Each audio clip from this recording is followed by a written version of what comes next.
Welcome back. One of the reasons why I started this podcast in the first place was to speak to other bike fitters and find out what keeps them motivated, what keeps them turning up every day, and what informs their critical decision making. Today we've got a great conversation with bike fitter James Roberts from Fit2Ride, which is full of gems. In fact, it was so full of the good stuff, we split it into 2 episodes. Part 1, we discussed the most difficult bike fits we encounter, the hardest riders fit, and what kind of values do we want to convey to our riders. In part 2, we start by discussing James's experience with fitting professional riders, the lost art of feeling, if bike fitting is more art than science, and finishing, as always, with some practical tips for you to implement in your bike fit. So grab yourself a cuppa, settle in for another deep dive into the mysterious world of bike fitting. Welcome to Cycling Demystified, brought to you by Foundation Bike Fit and Frequency Cycle Works, the podcast where we help you take your cycling to the next level by sharing the knowledge from experienced bike fitters, mechanics, and the hidden players within the bike industry. All right, team, welcome back to the podcast. And today we are joined by James Roberts from Fit2Ride. And thanks for joining us on the podcast, James. Always good to have another bike fitter on board. And you guys are based up in Ripon, is that right? I am currently. First of all, thanks for having me on, because I've been waiting for this invitation for some time since you started doing these. So I'm currently in Ripon, which is between Leeds and Manchester, so it's kind of stuck right in the bottom of the Pennines, and it's very dark outside and quite cold. But I've had a full day of bicycle and human interaction, so I'm looking forward to some discussions. Yeah, I like it. Actually, that's probably quite a good thing. Maybe we should get onto why we call it bike fit and not just human interactions. But yeah, I don't know. We'll see where that goes. Yes. But thanks for coming on, and I'm sorry you had to wait so long to come on the show. I just remember right at the beginning when he started, he said, "You fancy coming on the podcast?" I said, "Yeah, that'd be great one day." And then that was about a year ago, I think. So it's taken a while, but here we are. So, better late than never. So we'll try and make the most of it. Yeah, very good. So yeah, before we get into the weeds about bike fitting and geeking out and into the weeds, tell us a little bit about your story. How did you get into bike fitting? What keeps you going as a bike fitter? And what kind of riders do you tend to see in your studio? Right, okay. So how did I get... So years ago, so I'm 53 years old, which seems quite old sometimes, and other days not so much. But 53 years young. So I started... So I've always been interested in bicycle. And at various points I've probably been obsessed by bicycles. So BMX, mountain bike, road bike, back to mountain bike, then road bike again. Worked in bike shop after university, or during and after. And then I went off and did something that on the face of it is completely unconnected for quite a long period of time. And then 10 years ago, I started fitting again. I started fitting on almost as a hobby. Took one day's redundancy, did some training, cycle fit, not too far from you. Started fitting one day a week, and then gradually over the period of time, it's kind of morphed into what you might call a job. But I try not to think of it in those terms, to be honest. It's kind of more a hobby that I get paid for. So that's what we're kind of after. And I see everything. I see the full spectrum, just as I think most of us do. I don't think there are too many, if any, bike fitters who can do a lot of volume just by doing one thing.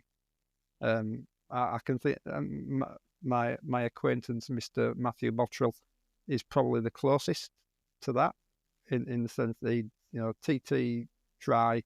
That's his thing. But I see everything, and from looking at, if you think about the things that I've done, and the people that I've worked with, if you think about the kind of polar opposites of the bike riding spectrum, so if you put the kind of professional bike rides at one end of the spectrum, and you let your imagination run riot and think about what's at the other polar opposite.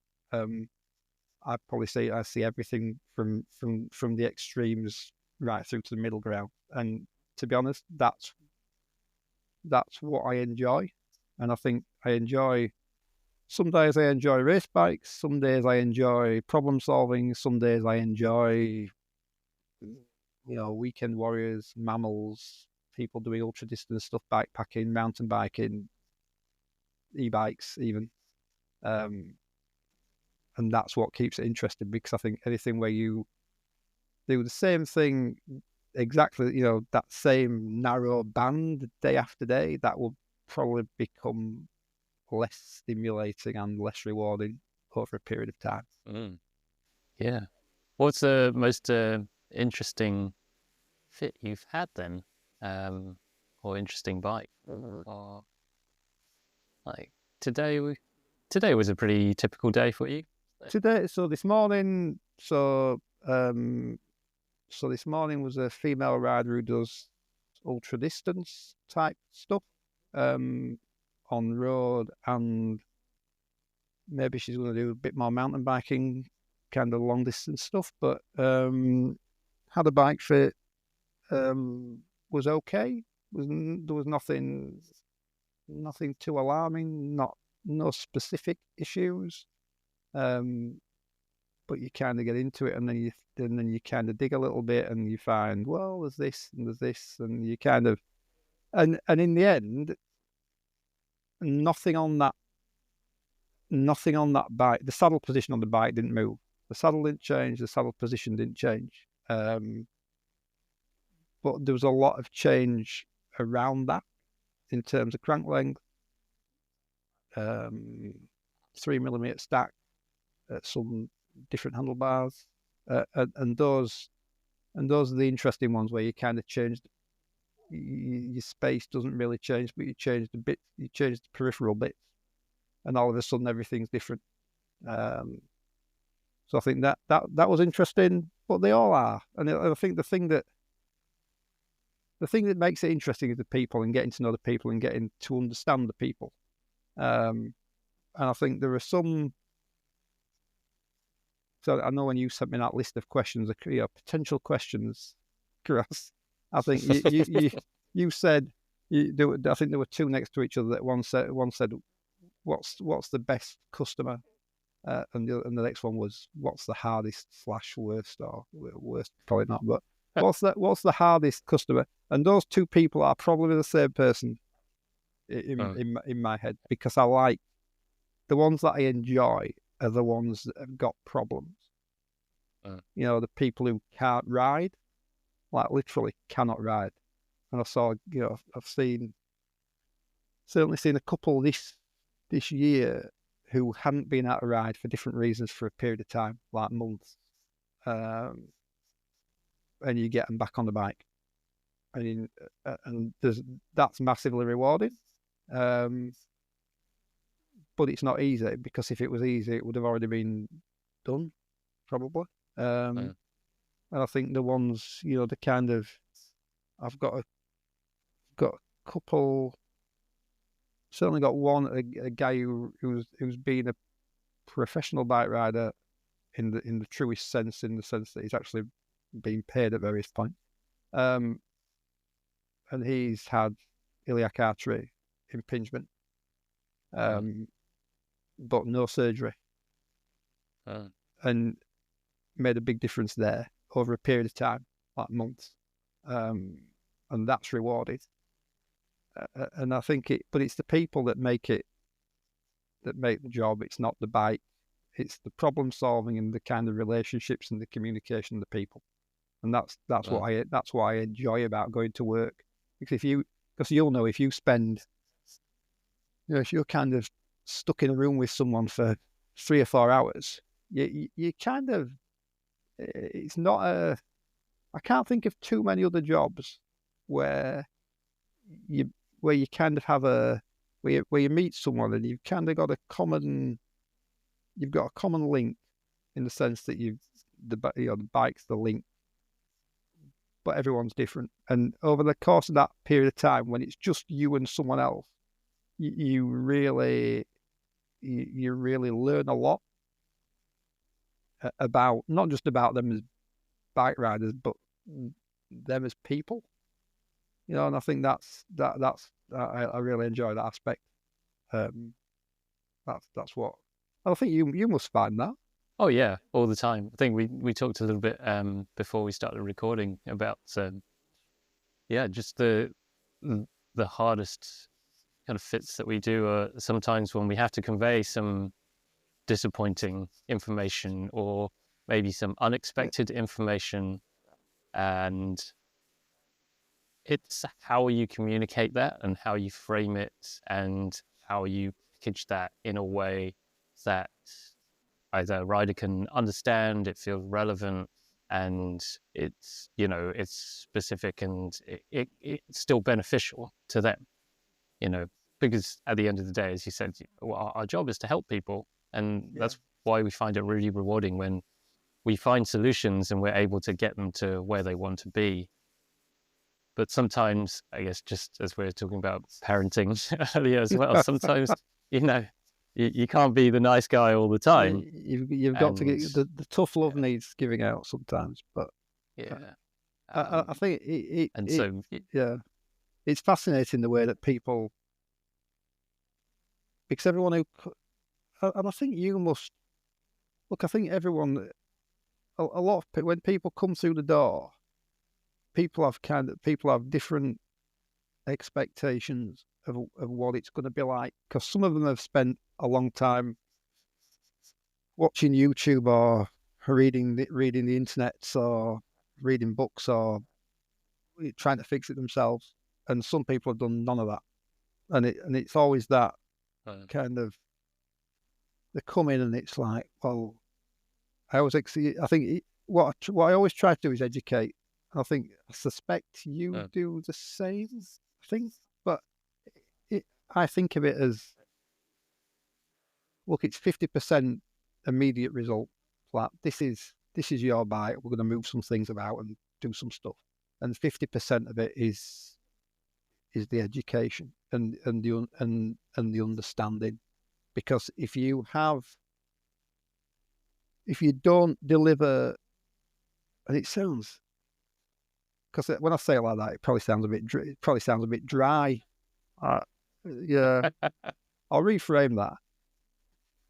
What I try to do is in a light-hearted and kind of smoothly delivered way. You try to educate people, because it's the education that, look, one, it gives them belief in the thing that you've just done, because they understand this is how we have moved to this point, and if we go a bit this way or a bit that way, these things happen, and it starts to and things start to deteriorate.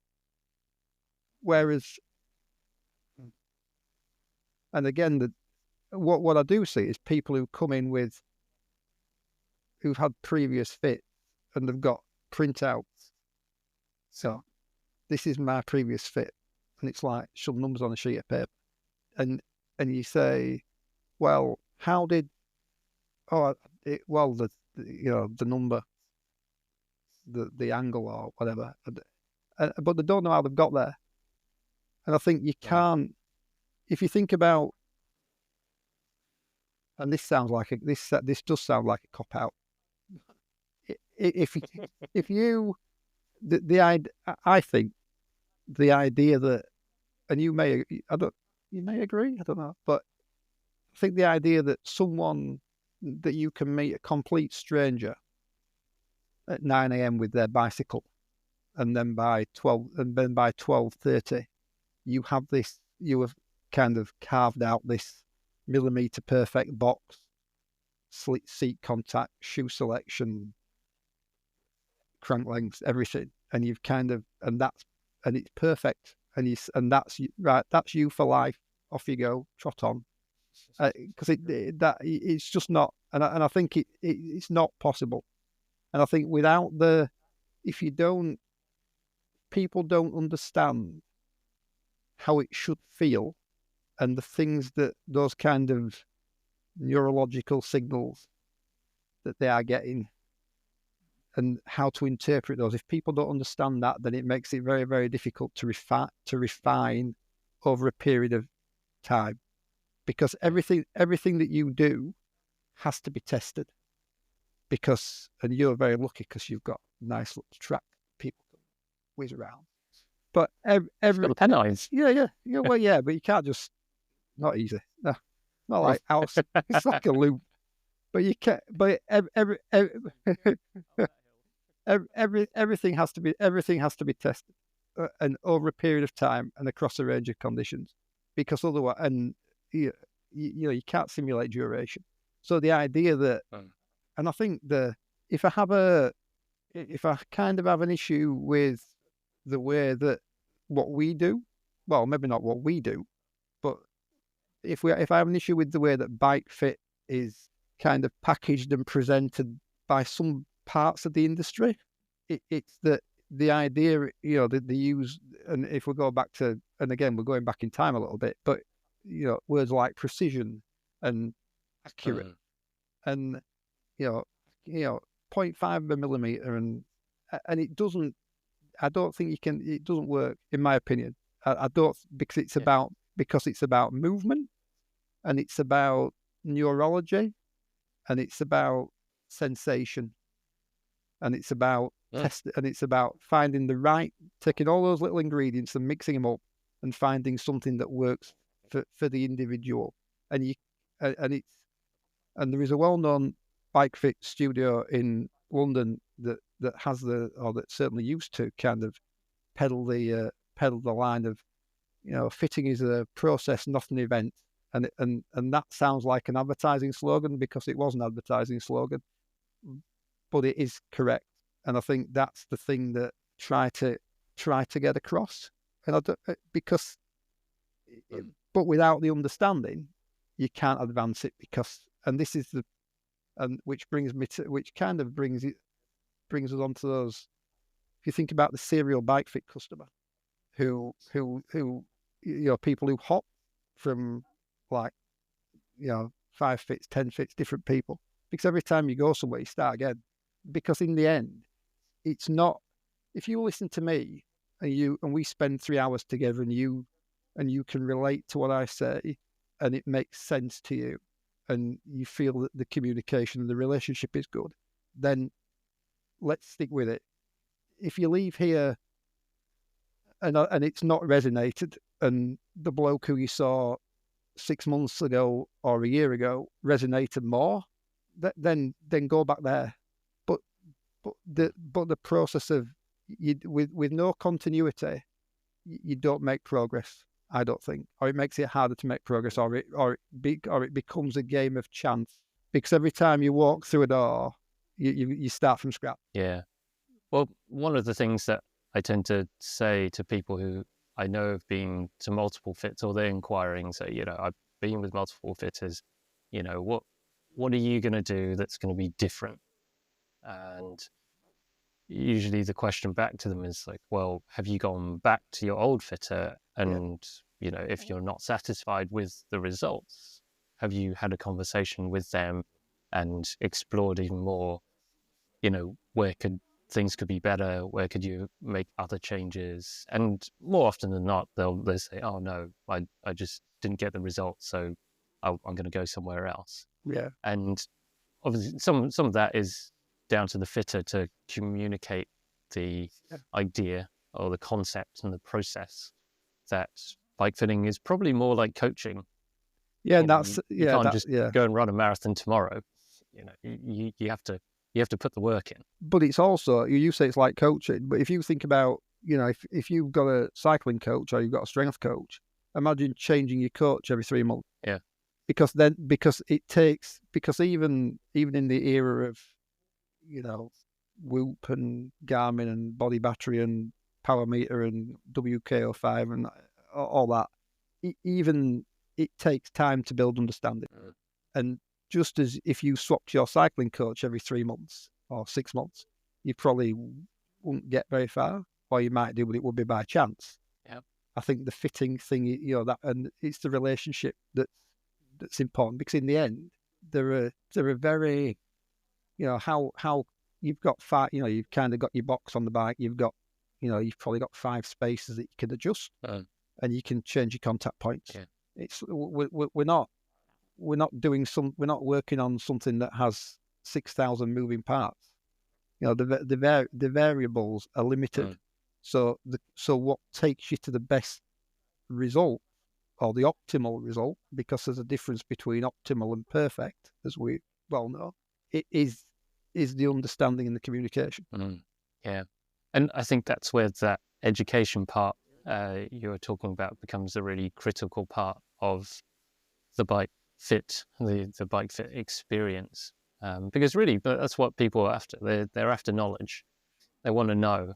They want to know, what it feels like, as you were saying. Actually, your example you were talking about earlier before the call about the lady who came in to see you, and it was really important for you to demonstrate that, this is what one crank length feels like, and this is what the other one crank length feels like. And it's really difficult for people to be able to make a decision unless they have that sensation. They have experienced 2 different crank lengths, and then after you've had that experience, then you can make an informed decision. Otherwise, it's kind of just a guess, and then it's not a or it certainly requires more.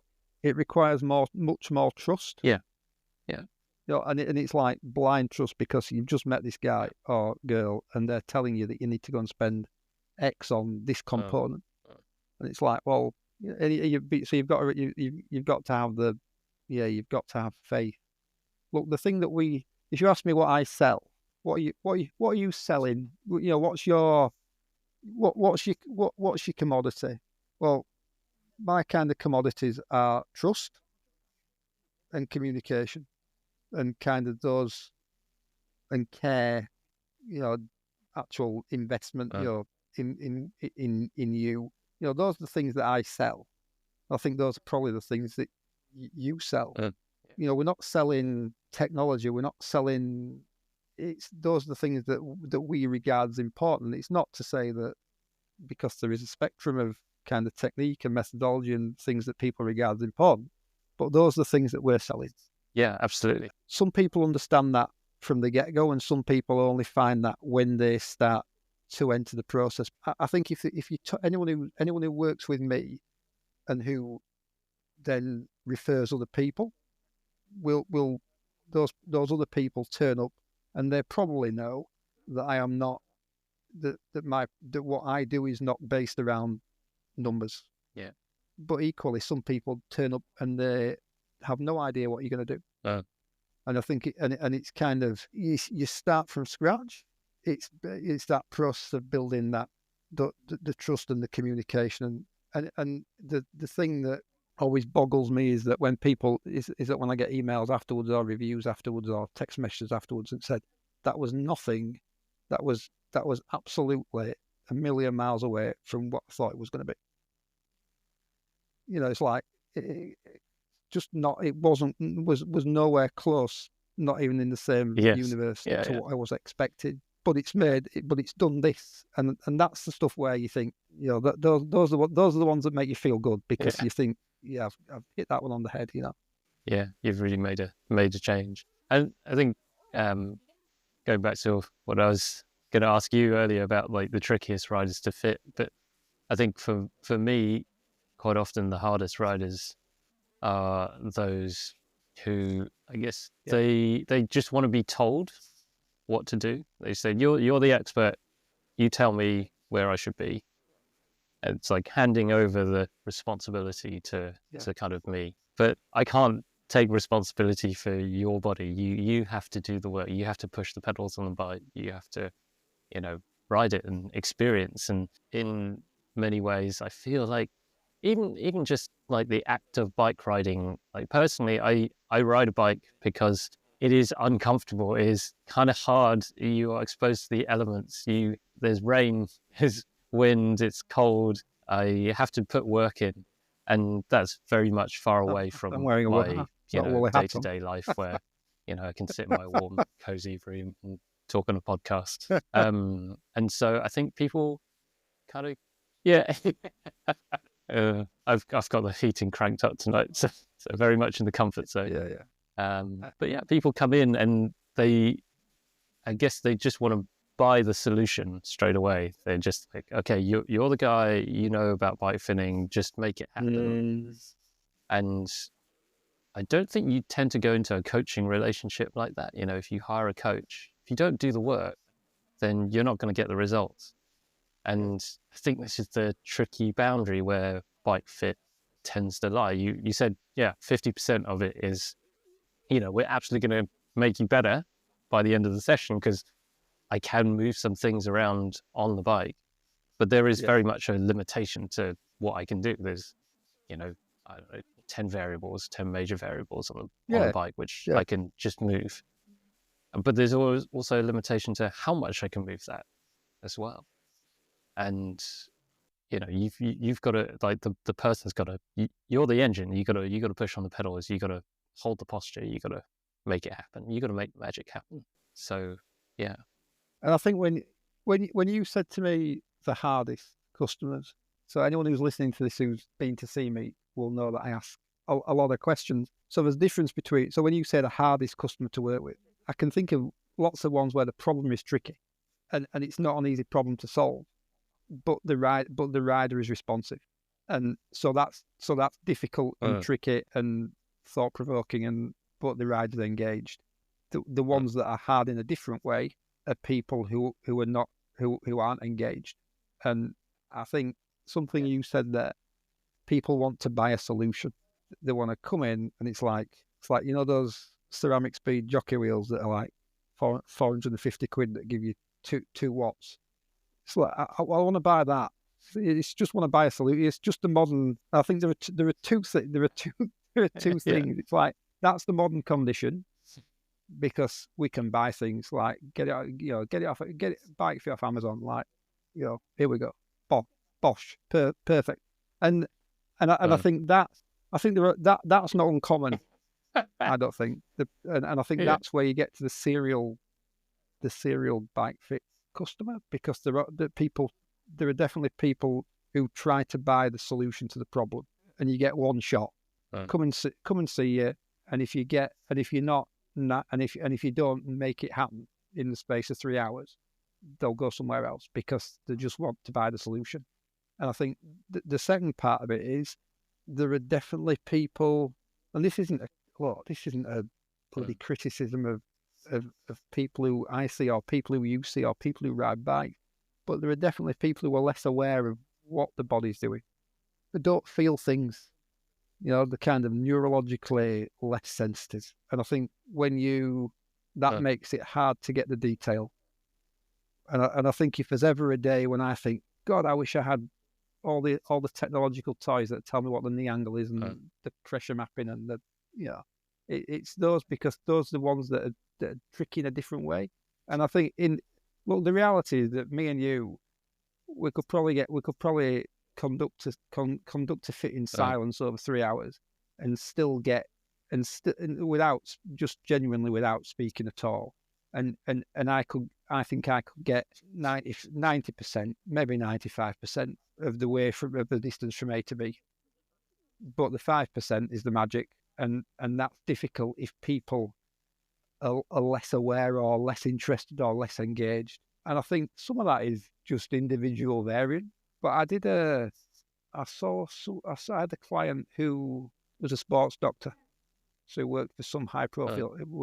He was a consultant, came through hospital training in London, and then went into sports medicine. And he worked for some very high profile teams that won lots of things in different sports. And this is going back 3 or 4 years, but we had a very interesting conversation. He said to me, as a kind of human race, we are completely losing the ability to feel. you think about cycling, because cycling tends, and again, at the risk of putting a kind of red line through a whole crowd of people, cycling tends to attract people who like numbers and who are a little bit geeky and who are kind of just like that detail, and they like the aesthetic, and but they like things to be just right. That's just right. And it kind of, so we have a power meter, and it tells us our left-right balance, and it tells us our power phase, and it tells us how many watts we're doing. And we've got heart rate monitor, which tells us our heart rate, and we've got a little band that we wear in bed, tells us whether we've slept, and it tells us when we wake up the next morning how we feel, and whether we are ready to train or whether we are ill. And actually, it kind of takes away from the kind of you being aware of your body and what you are feeling. It is being taken away, and we're kind of just gradually losing, because the technology, we've got apps and technology for everything. It's just detracting from your ability to actually be in touch with your body and what your body's doing. And because cycling is so habitual, and you sit on you get on the symmetrical object 2 times a week, 3 times a week, every day, whatever it is, and it feels how it feels. This is how it feels. And going back to this morning's task that I kind of worked my way through, it was, we were kind of talking about, right at the beginning, we were talking about seat contact, and the client was on the bike, and we were just talking about solid contact. And I asked her a question, and the answer was, well, until now, and this is a bike she's had for 4 years and done a lot of kilometers. Until now, I've never really noticed, but I'm definitely loading this part of the seat more than that part of the seat. And it's like, sort of when someone asks you, you kind of, it's that whole kind of habitual movement, and people wanting certainty, and people wanting to just buy the answer. And actually, a lot of the time, it's not. You can't just package it up into something that's just like oven ready, as our former Prime Minister used to say. You hit the buzzword there, which is certainty. There's a reassurance in measuring, like things like power meters. Like, people love having a number because it feels reassuring to measure something and kind of put a dot on top of the I. But then you start telling them that, well, you got to calibrate your power meter, and well, if you use a different power meter, it'll give you a different number. And on certain days, if you've had a crap night's sleep, then your power number is going to go down. And suddenly, the reassurance is, you've got to control so many other variables. I think the tools kind of hit a surface layer of measurement, and I find it ironic, because I feel like all of these tools that we use, like the sleep meters and heart rate monitors and so on, they are useful, but the whole idea of them, really, the underlying idea, is to educate you about what you're feeling so that you can get rid of them. You don't need them anymore. You get to a point of understanding, or we call like mastery, understanding your body so well, you can read the signs that you don't really need to know if you're going really hard or a bit too hard. But people hold on to these kind of measurement tools because, it's hard to kind of let go of that reassurance. And I don't think that's how people perceive those things. I think I agree with you. But I don't think that. I don't think people buy it because people don't buy it to inform their sense of RPE or just that kind of physical awareness. I think they just become crutches that we spend far too much time leaning on. And I've probably got 10 coaches who are clients of mine, or directly or indirectly, and I had a conversation. I've had a couple of conversations in the last few weeks about, this directly relates to what we were just saying about, well, just fix them, just tell me what to do, tell me the thing that's going to fix it. You're the expert. So it's like, well, go and do this endurance ride. So do 4 hours. But what power number? Well, just easy. Yeah, but what number? Just easy. It should feel easy. You see what I mean? And it's like, well, yeah, but is it 200 watts or is it 206 watts? It's like, it should feel easy. You should get home and not be, I don't know if I can swear, but just not completely screwed. the thing that that a lot of people lose sight of with bike fitting and with coaching and is like the big picture. You kind of become subsumed by because as you say, it's like, well, it might say it's 206 watts, but if it's 2 degrees colder than it was when the bike was sat in your hallway, then and it's a Shimano power meter, then you're probably only doing 190, or you might be doing 300. It could be, it's just like a random number generator. But I think it is that just the general drift away from being aware and being able to feel stuff, and being aware of what your body's doing. Kind of where I am now, and this isn't what, I don't know, we're talking about kind of fitting history earlier, weren't we? And, I started 2013, 2014, and I was measuring knee angles because that's what you do when you start and you need some structure and you've not seen anything. Yep, same here. Yeah, and that's and partly that was like a generational thing because that was where it as a kind of entity was at that point. But then then you see things and you start seeing things and you see more things and you see more people and you start seeing the same thing again and again and again and again in slightly different presentation. And then you think, well, actually, is that number giving us anything? And I used, because you use Limo, don't you? Yeah, a little bit here and there. Yeah, and I've got, there is a Limo system somewhere in this house, and I used it for quite a long time. Yeah. And this is a bit like the power meter and the sleep strap and all that, because I used that system for a period of time, and over that period of time, it just as a power meter informs your sense of RPE, or a heart rate monitor informs your sense of RPE, Limo informed me about what I was looking at. And you use it for a period of time, and then in the end, you get to a point where you can see what those numbers look like in real time in terms of movement. Yeah. And probably that's why, because I've used it not for any. I didn't have an epiphany. I didn't have a kind of moment of enlightenment where I thought, well, I'm not using this anymore. I just gradually kind of stopped using it, and because you can see or you can feel. Yeah. You can see with your eyes, or you can see in slow motion, or you can feel with hands on the things that those numbers tell you once you understand what they look like. Actually, today I used Leomo today, just because this guy wanted some reassurance that what was happening. And that's what it's and that is what it's good for. Yeah. But what gave it away was actually listening to his pedal stroke. So, his pedal stroke suddenly got smoother. And, the sound of his pedaling was just more continuous. And it wasn't, one leg wasn't just like stabbing at the pedals. Sound like a little man chopping up wood in the shed. Yeah. And I think that's... But, that's kind of how I feel tools can be used, either to give some reassurance at some stage, either to a fitter or a rider. Be like, this is what we're looking for. But, at some point, you do kind of want to be not having to rely, as you said, like not using crutches. I think that was one reason I kind of, because that was as kind of deep into the technology as I've been, really.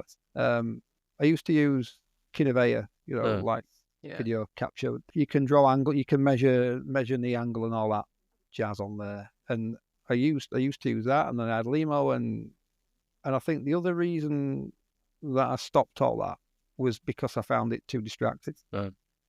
Certainly with Limo, where there is a lot of depth to the information. It's a proper deep dive. Yeah. And I kind of, because you're seeing something, so you've got someone in front of you and you're looking at it, and you've got hands on, and you're looking at the movement, and you're looking at them, and you're looking at their physical responses to the changes that you make, and you're listening to the noise, because that was the thing that you just mentioned. You're listening to the noise, which is why I like having trainers that have some sort of basically wheel on, because you can hear it, and you're listening to the noise, and you're listening to them, and everything's kind of, you think everything's just this is looking and feeling and sounding, and all the signals are good, and then you look at your range of leg movement, or your range of foot movement, or your first quarter one foot movement, or whatever. And there's a number there that's a little bit out. You think, ooh, and it makes this. And maybe I'm just mentally weak, but it I always found it like, well, I want to get, why is that not doing that? Well, I want to get that Yeah. number better. And it just becomes, it kind of takes your focus and you start to think, well, but then you're just thinking about the number. And you're not thinking about the rider. And the other thing that I found because you're talking about movement and you're talking about patterns of movement that people ingrain over like hundreds of hours on bicycles, the movement becomes so ingrained that you change the space, or you ask them to move in a different way, or you change the space in a way that basically forces them to move in a different way, or encourages them to move in a different way, and they're not used to it. Then that can actually look quite funky on something like Limo. And what I found that probably if you brought that same person back in 6 weeks, and you looked at the numbers again, the numbers were nearly always like better, or more in the way that you would want them to be, because that person has got used to moving in that way, and the movement is not clunky, or unfamiliar, or kind of alien to them. So you could, that is a useful device. Yeah, I had quite a lot of time for that, but. And I think it's that. And if you've got someone who doesn't bill it, so when you say your seat is too high or your cranks are too long, and they're having a hard time taking that on board or believing it, which is fine, because if you take someone whose job it is to ride a bike at a good speed for a period of time, and that's their employment, and then you say, well, this could be better. It's prove it. I was just about to ask actually about you've definitely fitted some pros throughout the years, so I was wondering how they respond to the process of tuning into their bodies, and do they need more? I guess it depends. I'm sure it depends on the rider themselves, and Yeah, I think just look there. Look, everyone who gets on a bike, you climb on there and you attach yourself to it, and it challenges you. Because you're not meant to be there, no matter who you are, you're not meant to be there, and so you have to fix the problem. And I think the pros fix some of them fix the problem in a really, really efficient way. If I think about a lot of like the kind of the higher level riders that I've seen on bikes and spent time with, I think the thing that comes through is that most of them are just athletically very good, which you can file under talent, probably. The functional, the balance, the movement is good. And they're very aware, and they are aware of what the bodies are doing. And by the same token, I see people who have been professional in other sports, so they've been a football professional, or they've been a rugby league professional at top level, and they're the same, very functional, athletically gifted, and they might have only just picked up a bike, but that kind of raw physical talent is the same. And I think so. That's the first thing. So that kind of inbuilt natural functionality, they adapt very well to being on a bike, and then when you combine that with 10,000 hours of training over a long period of time, then they become very tuned to that space. And I think the thing, output is king, and I think you will have a hard time convincing anyone who is kind of at that level, or whose job it is, who is employed. You will have a hard time convincing them to agree to a change that they even think endangers output. Just in terms of the number. What's the number on my head unit? Because that's the thing that everyone's obsessed about. What you try to do is kind of is again you pull back and you look at the big picture, and you think about the big picture. So it's not just what's this number on your head unit, how many watts are you doing? It's how small can you make yourself? It's how efficiently are you moving? It's what's the physical cost, of you doing that number. So it doesn't matter. So if the number's X and you can keep the number the same, but you can have less muscle damage, or you can have less saddle sores. Those are the gains. Because I think you get to a certain point and it's very difficult to there's no free watts, but it's like minimizing it's minimizing the cost of, it's the economy. Because when you've done 6 hours, in Flanders and the last 30 minutes of the business end, it's like, well, this is what makes a difference. Or if you're in week 3 of a Grand Tour and you're just not quite as fucked as everyone else, it's like, that's what helps you. Yes. Look, it's nuanced, isn't it? And I think if you're just looking at the number, let's say you're running a Garmin and a power meter, or you're running Spin Scan, or you're running one of those things, and you kind of, if I do the move you up and forwards thing, kind of put you right over the bottom bracket, and you just sat there on the turbo trainer, you're like, does that give you a bigger number? As you're just looking at the Garmin? Well, it might do. And does it give you and if you kind of have a little surge, does it give you a kind of bigger number over 5 seconds or 10 seconds or 30 seconds? Well, it might do. But it might also make you kind of unbalanced. It might also make you quad dominant. So it reduces the kind of spread of work. It might make you less aero. And I think this is what I mean. You pull back and you look at the big picture.